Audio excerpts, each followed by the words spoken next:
Hello दोस्त, नमस्ते, प्रणाम। मैं हूँ आपकी संगीत दुनिया 1984। आज आप लोगों के लिए बहुत ही प्यारा सा एक नाच गीत लेके आए हूँ। आशा करते हैं कि यार नाच गीत आप लोगों को बहुत ही पसंद आएगी। आप लोग सुनिएगा। माई ससुरा में नमवा कमाई आइले, माई ससुरा में नमवा कमाई आइले, कमाई आइले हाँ कमाई आइले, माई ससुरा में नमवा कमाई आइले, माई ससुरा में नमवा कमाई आइले।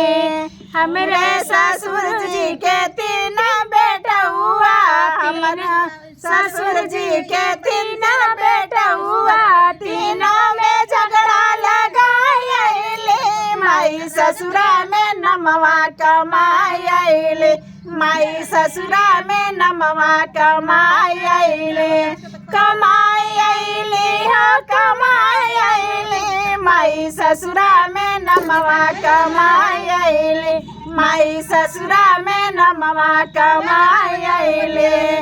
हमारे ससुर जी के तीन पतोहिया, हमारे ससुर जी के तीन पतोहिया, तीनों के झगड़ा लगाई आइले, माई ससुरा में नमवा कमाई आइले, माई ससुरा में नमवा कमाई आइले, कमाई आइले हाँ कमाई आइले, माई ससुरा में नमवा कमाई आइले, माई ससुरा में नमवा कमाई आइले।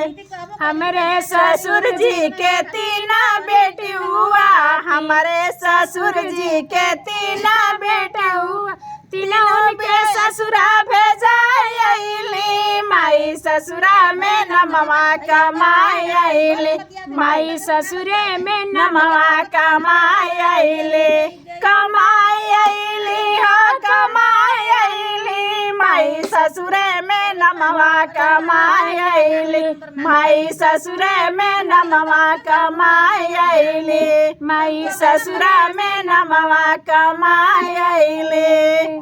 फिर अगले नए वीडियो के साथ, धमाकेदार वीडियो के साथ, तब तक के लिए बाय बाय।